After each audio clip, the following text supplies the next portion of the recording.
नमस्कार दर्शकों, जन्म कुंडली अध्ययन के अंतर्गत आज मैं एक 36 वर्षीय युवक की जन्म कुंडली का अध्ययन करने जा रहा हूं। बताते चलूं कि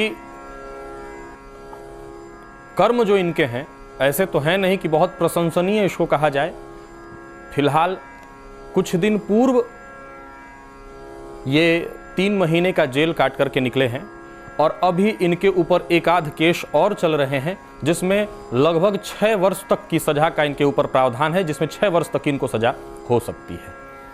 किया क्या इन्होंने कि आजकल आप लोग प्रायः पेपरों में पढ़ते रहते होंगे कि परीक्षा दिलाने वाले, बड़ा उनका एक खूबसूरत सा नाम लोग पेपर में जो हेडिंग होती है, मुन्ना भाई उनका नाम रखा जाता है। तो ऐसे ही एक शख्स की जन्म कुंडली का आज मैं आपके सम्मुख अध्ययन करने जा रहा हूं। कार्य इनका भी कुछ वैसा ही, अपने लिए ही किसी और को इन्होंने बैठाया था और साथ ही साथ बैठाया ही नहीं था, ये खुद भी उसमें संलिप्त थे और भी लोगों के लिए नौकरी दिलाने के लिए किसी और की परीक्षा ऑर्गेनाइज करना, कैसे कराना है, उसमें पेपर लीक कराना वगैरह सारे काम, और उसी चक्कर में ये फंसते हैं। और 3 महीने का जेल इनको होता है। वहाँ से जब ये आए हैं अभी, इसके बावजूद अभी एक जगह पर किसी और स्टेट में इनके ऊपर केस चल रहा है। मुख्य प्रश्न इनके क्या थे मुझसे, वो मैं पहले आपको बता दूं कि मैं अब क्या करूं, क्या मेरा जॉब हो पाएगा या क्या करना चाहिए मुझे। जिस तरह की इनकी स्थिति है और उम्र जो आप देख ही चुके हैं, 36 वर्ष का हो चुका है, मुझे तो लगता नहीं है कि अब कोई जॉब वगैरह दोबारा मिलने वाला है इनको। पर फिर भी आइए ज्योतिष के माध्यम से जन्म कुंडली का अध्ययन करते हैं और देखते हैं कि क्यों किया इन्होंने ऐसा और किस तरह के योग हैं इनकी कुंडली में। आइए जन्म कुंडली का अध्ययन करते हैं। तो दर्शकों, ये जन्म कुंडली आपके सामने है। देखिए, कर्क लग्न की ये कुंडली है। कर्क लग्न, जहां लग्न में ही देखिए 4 नंबर आप देख रहे हैं, कर्क लग्न की कुंडली। लग्न का मालिक लग्न में ही, कर्क लग्न भी है इनका और कर्क राशि भी है इनकी, क्योंकि जिस राशि में चंद्रमा होते हैं वही राशि होती है व्यक्ति की। तो 4 नंबर में चंद्रमा, अर्थात चौथी राशि कर्क राशि। कर्क राशि में चंद्रमा होने से इनकी राशि हो गई कर्क। लग्न में ही देखिए सूर्य, चंद्रमा, बुध और गुरु, 4 ग्रह लग्न में ही बैठे हुए हैं। लग्नस्थ 4 ग्रह, और वहां भी जरा सा गौर करने वाली बात है कि गुरु और चंद्रमा लग्न में ही बैठे हैं। गुरु और चंद्रमा की लग्न में युति दर्शकों गज केसरी योग बना देती है। साथ ही बृहस्पति का 4 नंबर में होना, और वो भी केंद्रगत, ज्योतिष शास्त्र में इसको हंस नामक राजयोग कहते हैं। हंस योग एक बहुत उच्च कोटि का महापुरुष योग है, लेकिन इनके जो कर्म हैं वो महापुरुषों जैसे तो एक भी नहीं है। और जरा एक आध चीजें हैं, जरा उस पर भी गौर करिए। इनकी कुंडली इतनी भी बुरी नहीं है कि ये जो कुकर्म कर रहे हैं या इन्होंने जिस कुकर्म के अंतर्गत ये फंसे, ये कोई सराहनीय कार्य तो करके जेल गए नहीं थे। तो ये क्यों इन्होंने किया और किस तरह के योग हैं इनकी कुंडली में, आगे देखिए। देखा जाए तो यहां पर जो आप ये 3 नंबर देख रहे हैं, 3 नंबर यानी कि मिथुन राशि। मिथुन राशि में शुक्र, इसे कुंडली का 12वां स्थान, 12वां घर कहते हैं। 12वें भाव में यानी 12वें भाव में शुक्र का होना ज्योतिष शास्त्र में सर्वश्रेष्ठ माना गया है। सभी ऋषियों के मत में, सभी महर्षियों के मत में, सभी ज्योतिषियों के मत में शुक्र का 12 भाव में होना सर्वश्रेष्ठ है। वैसे तो दर्शकों कुंडली का 6वां, 8वां और जो 12वां स्थान है, यहां पर किसी भी शुभ ग्रह का होना अच्छा नहीं माना जाता, परंतु शुक्र की यहां पर उपस्थिति सर्वश्रेष्ठ मानी गई है। क्यों? क्योंकि शुक्र ऐश्वर्य को कहते हैं, शुक्र कहते हैं भोग को, और 12वें घर को व्यय का नाम दिया गया है, खर्च का नाम है 12 भाव। अब व्यय भाव में अगर शुक्र बैठे तो जातक अपने सुख ऐश्वर्य भोग पर ही खर्च करता है। तो एक सीधी सी बात है, इसको आप अपने से समझ लीजिए कि आज के समय में अगर आप बहुत दान नहीं करते, भोग भी कर ले रहे हैं अपने धन का, तो ये कम नहीं है। और शुक्र अगर द्वादशस्थ हो तो इसको ज्योतिष शास्त्र में एक योग कहते हैं, विमल योग। आप भी अपनी कुंडली में देखिए, शुक्र अगर यहां पर आपकी कुंडली में 12वें घर में, अंक यहां कोई भी लिखा हो कोई फर्क नहीं पड़ता, जैसे इनकी कुंडली में 3 नंबर में शुक्र है, कोई भी अंक हो, शुक्र अगर द्वादश स्थान में बैठा हो तो ज्योतिष शास्त्र में इसको विमल योग कहते हैं। विमल योग जितने भी जातकों की कुंडलियों में होता है वो देर सबेर विदेश यात्राएं, हवाई यात्राएं अवश्य करता है। तो यह भी एक बहुत उच्च कोटि का योग। पर ऐसा इन्होंने क्यों किया, आगे देखिए। राहु और शनि, देखिए जहां पर कुंडली में 5 नंबर लिखा है, राहु और शनि की युति, और राहु और केतु, जहां ये 11 नंबर आप देख रहे हैं, राहु और केतु के बीच सारे ग्रह बैठे हुए हैं इस कुंडली में। इसको कहते हैं कालसर्प दोष, और शनि राहु की युति इसको कहते हैं पितृदोष। ये दो दोष, तो क्या इन 2 दोषों के चलते ही इन्होंने ये कर्म किया? सवाल सबसे पहले जो आपके मन में आना चाहिए वो ये कि आखिर इन्होंने ऐसा कर्म क्यों किया? जब इतने अच्छे योग लगे हैं तो इन दुर्योगों के चलते ही इन्होंने इस तरह के कर्म किए। तो इसके लिए फिर से लग्न पर एक बार आइए। जब आप लग्न पर आएंगे तो आपके इस प्रश्न का हल आपको मिल जाएगा। देखिए दर्शकों, रात्रि में सारे ग्रह, नक्षत्र, चंद्रमा वगैरह सब कुछ आपको तारे आकाश में दिखाई पड़ते हैं, लेकिन दिन में वो कहां चले जाते हैं? रहते तो वो वहीं हैं, फिर क्यों नहीं दिखते? इसीलिए नहीं दिखते क्योंकि सूर्य के प्रकाश में सभी विलीन हो जाते हैं। अब इनकी कुंडली पर आप नजर डालिए, आपके प्रश्न का जवाब मिल जाएगा कि ये जो इनकी कुंडली में मैं राजयोग गिनवा रहा हूं, राजयोग दिखा रहा था, जैसे कि हंस राजयोग, गज केसरी योग, तो उसका प्रभाव और सूर्य बुध का बुधादित्य योग इनको क्यों नहीं मिला? ये देखिए, सूर्य के प्रकाश में, जैसे कि सूर्य और चंद्रमा की युति, सूर्य और चंद्रमा, जब सूर्य से चंद्रमा 7वें घर में जाता है, जैसे कि आप समझिए ये ज्योतिष शुद्ध विज्ञान है, मैथमेटिक्स, इसको समझने की आवश्यकता है। जहां पर आप सूर्य को देख रहे हैं इस कुंडली में 3 नंबर में, माफ करिएगा 4 नंबर में, 4 नंबर से नीचे आप देखिए लिखा है यहां पर 10 नंबर। अगर 4 नंबर में सूर्य हो और 10 नंबर में चंद्रमा हो, आमने सामने हो गए, तो उस दिन को पूर्णिमा कहा जाएगा। यानी चंद्रमा सूर्य से जैसे ही सप्तमस्त होगा, चंद्रमा की सूर्य की पूर्ण दृष्टि चंद्रमा पर पड़ेगी और चंद्रमा सूर्य के प्रकाश से ही प्रकाशित होता है, तो वो दिन हो जाता है पूर्णिमा का। लेकिन वही चंद्रमा जब भ्रमण के क्रम में सूर्य की राशि पर, सूर्य जिस राशि में बैठे हो उस राशि में चला जाए तो उसको लग जाती है अमावस्या। तो देखिए इनके चंद्रमा को क्या लगा है? तो अमावस्या का दोष। लग्नेश लग्न में तो है, परंतु अमावस्या के दोष से ग्रसित, पहला नंबर वीक पॉइंट। अब सवाल ये उठता है कि अच्छे योग होते तो ये कर्म पहले नहीं करते, लेकिन मन, कौन? चंद्रमा मनसो जाता, मन का अधिपति है चंद्रमा, और वो अमावस्या के दोष से ग्रसित होने के चलते इनका मन, ऐसे लोग हमेशा शॉर्टकट में, बहुत लंबा मेहनत करके, प्रयास करके धन कमाने से कहीं ज्यादा शॉर्टकट में पैसा अर्जित करना पसंद करते हैं। सो इन्होंने भी वो कर्म करना चाहा या किया।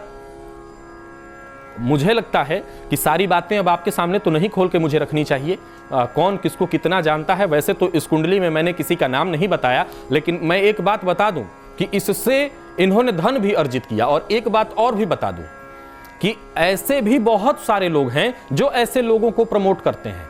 वो विद्यार्थी जो खुद तो पढ़ नहीं पाते, ऐसे लोगों को प्रमोट करते हैं। मैं छोटी सी एक बात जानता हूं कि शराब की दुकान में शराब पीने वाले से मुझे कहीं ज्यादा ऐसा लगता है कि शराब बनाने वाला दोषी है। अगर शराब बनाना ही बंद कर दिया जाए तो पिएगा वो क्यों? मुझे लगता है कि शराब पीने वाला दोषी नहीं है, दोषी है बनाने वाला। पहले वो बंद कर दिया जाए तो वो पिएगा ही नहीं। तो ये चोरी कराने वाले लोग जब तक पैसा उस व्यक्ति को नहीं दे रहे हैं तो उसका मन बढ़ेगा कैसे? तो ये पैसा दिया गया और उससे धन में वो गर्मी है। लक्ष्मी कई प्रकार की है, लक्ष्मी की तो स्थिति ही यही है कि व्यक्ति को दिग्भ्रमित कर देती है। और मैं आपको बता दूं दर्शकों कि ये बहुत उच्च कुल में जन्मे हैं, बहुत बड़े घर के हैं, लेकिन अब बुद्धि देखिए। अब आगे देखिए, फिर इनकी कुंडली में एक और मैंने योग बताया था, हंस योग। हंस योग दर्शकों बृहस्पति से घटित होता है। ज्योतिष शास्त्र कहता है किम कुर्वन्तु ग्रहा सर्वे लग्ने गुरु यदि तिष्ठति। अगर लग्न में बृहस्पति हो तो कोई भी दुर्योग हो वो अपने आप समाप्त हो जाता है। फिर इनके साथ क्यों नहीं हुआ जबकि बृहस्पति उच्चस्थ हैं, हंस राजयोग बना करके, गज केसरी राजयोग बना करके? तो उसका भी कारण यही कि जब सूर्य की डिग्री से सूर्य मान लीजिए 15 डिग्री पर है और उसी घर में जिस खाने में, जैसे इनकी कुंडली में 4 नंबर में सूर्य है और गुरु वहीं पर, या बाकी के सारे ग्रह, अगर सूर्य से बाकी के ग्रहों की डिग्री अधिक हो जाए, दर्शकों 0 डिग्री से लेकर के ग्रहों की जो डिग्री होती है वो 30 डिग्री तक के ग्रह होते हैं, तो सूर्य के साथ कोई भी ग्रह बैठा हो, अगर सूर्य से उसकी डिग्री अधिक हो जाए तो वो ग्रह अस्तगत हो जाता है, वो ग्रह अस्तगत हो जाता है। ये बात सारे ग्रहों पर लागू होती है, परंतु बुध बहुत अधिक डिग्री होने पर ही अस्त होता है। सूर्य से कुछ अधिक डिग्री पर हो तो वो अस्तगत नहीं माना जाता, उसका प्रभाव बुधादित्य योग के साथ साथ सूर्य के साथ साथ ही पाया जाता है। ऐसे जातकों के जीवन में बुधादित्य योग का प्रभाव होता है। अब जरा गौर करिए, वर्तमान समय में इनको शुक्र की महादशा चल रही है और 2 नवंबर 2014 तक इनको शनि की ढैया चल रही थी। कर्क लग्न के हैं तो कर्क लग्न के जातकों को शनि की ढैया चल रही थी। अब शनि की ढैया किसको लगती है दर्शकों? जो लोग प्रायः मेरा ये कार्यक्रम देखते हैं उनको तो पता होगा कि शनि की ढैया चंद्रमा को लगती है, किसी व्यक्ति को नहीं लगती। शनि की 7.5 शनि की ढैया किसी व्यक्ति को नहीं, चंद्रमा को लगती है और चंद्रमा है मन। सो इन्होंने ये गलत कर्म, और फिर देखिए फंसते नहीं, ये फंसे क्यों उसको भी देखिए। शुक्र इनकी कुंडली में जो द्वादश स्थान में बैठा है, इसी को कुंडली में कोर्ट कचहरी थाना व्यय विनाश का घर भी कहते हैं। जैसे ये व्यय भाव है, इसको ज्योतिष शास्त्र में एक नाम दिया गया है, विनाश का घर भी यही है। अगर किसी व्यक्ति के ऊपर कोर्ट कचहरी का कोई मैटर चल रहा हो, थाने जाने की स्थिति उस व्यक्ति की आ गई हो, जेल जाने की स्थिति आ गई हो, तो वो कहां से विचार किया जाता है? इसी 12वें घर से। तो इस भाव में बैठे शुक्र की महादशा चल रही थी। कुंडली में इनके पूर्ण काल सर्प दोष और साथ ही साथ शनि और राहु की युति, इसको कहते हैं पितृदोष, श्रापित दोष। श्रापित दोष के चलते जातक की बुद्धि, जातक का विवेक, धन कमाना, और जरा सा गौर से विचार करिए, कुंडली में एक और चीज आपको समझना होगा। आप भी अपनी कुंडली को देखिए, यहां पर ये जो आप देख रहे हैं कुंडली में, यहां ये जो 2 नंबर लिखा है, कुंडली का ये एकादश स्थान है। यहां जो आप 2 नंबर देख रहे हैं, यहां मंगल बैठा हुआ है, यही कुंडली का एकादश स्थान है। इसी को ज्योतिष शास्त्र में आय का घर कहते हैं। आय स्थान का मालिक कौन, यानी कि आयेश कौन, और आय स्थान में बैठा ग्रह कौन, इसी से विचार किया जाता है कि यह जातक जीवन काल में किस प्रकार का धनोपार्जन करेगा। इनकी कुंडली में आयेश शुक्र, जो कि व्यय भाव विनाश भाव में बैठा, हालांकि उसको व्ययेश दोष नहीं लगता, परंतु वहां पर बैठा मंगल पूर्ण प्रभावी है। और ऐसे जातक, मंगल कौन है? मंगल और सूर्य है दर्शकों क्रूर ग्रह, पापक ग्रह नहीं कहा जाएगा, ये क्रूर ग्रह हैं। तो क्रूर ग्रह की स्थिति कहां पर? एकादश स्थान में। ऐसे जातक प्रयत्नशील हो जाते हैं कि ये न केन प्रकारेण मेरे पास धन आए। तो सबसे पहले तो मैं इनकी कुंडली को देख करके सबसे पहला निष्कर्ष निकालूंगा कि इनकी कुंडली में वैसे सूर्य और मंगल दोनों बली हैं, लेकिन अगर ये अब जॉब लेंगे भी किसी तरीके से, तो मुझे लगता है कि उसमें धांधली करके ही, गलत कुछ करके ही। तो ऐसे लोग अगर समाज में नौकरी करेंगे तो कहीं ना कहीं समाज को गर्त में ले जाएंगे, समाज को पतन की ओर ले जाएंगे। तो मेरी तरफ से तो राय इनके लिए ना ही है, ज्योतिषी होने के नाते। बाकी इनकी मर्जी, ये स्वतंत्र है, कोई मैंने बांध तो रखा नहीं है। मुझे लगता है कि इनको कोई और कर्म करना चाहिए। जैसे कि इनकी कुंडली में शनि है, जहां पर आप देखिए कुंडली में 10 नंबर लिखा है, व्यापार के घर का मालिक और पत्नी के घर का मालिक सप्तमेश शनि और कर्मेश मंगल। इनको कोई मेडिकल से संबंधित अथवा किसी और प्रकार का बिजनेस ही कोई कर लेना चाहिए, जिससे इनका जीवन ठीक ठाक चले और इस गलत कर्म से ये बाहर निकले। साथ ही साथ काल सर्प दोष की शांति कराना, शापित दोष की शांति कराएं, अमावस्या का जो दोष इनकी कुंडली में लग गया है उसकी भी शांति होती है, और इन तीनों की शांति करा करके गले में कवच बना करके धारण करें। भगवान सूर्य की आराधना करें ताकि सद्बुद्धि प्राप्त हो, सही दिशा प्राप्त हो। दर्शकों, इसके अलावा मुझे नहीं लगता है कि मैं इनको कोई और बहुत उपाय बताऊं, क्योंकि मुझे लगता है कि वो लोग जो गलत कर्म कर रहे हैं उनको कवच अगर दे दिया जाए बचने का। इन्होंने मुझसे जो प्रश्न कर रखा है कि आने वाले दिनों में मेरे ऊपर एक जगह और भी केस चल रहा है, जहां अगर वो केस मैं हार जाता हूं तो लगभग 6 वर्ष की सजा होगी। तो अगर इन्होंने गलती किया है तो वो काम कानून के ऊपर छोड़ दिया जाना चाहिए और उसकी सजा इनको मिलनी चाहिए। मैं इसी पक्ष में हूं। हाँ, आप फिर कहेंगे कि आप ज्योतिषी हैं, तो कोई अगर आपके पास आया तो उसका सहयोग करना चाहिए। बिल्कुल करना चाहिए और बिल्कुल करूंगा भी, उससे मैं पीछे नहीं हटता।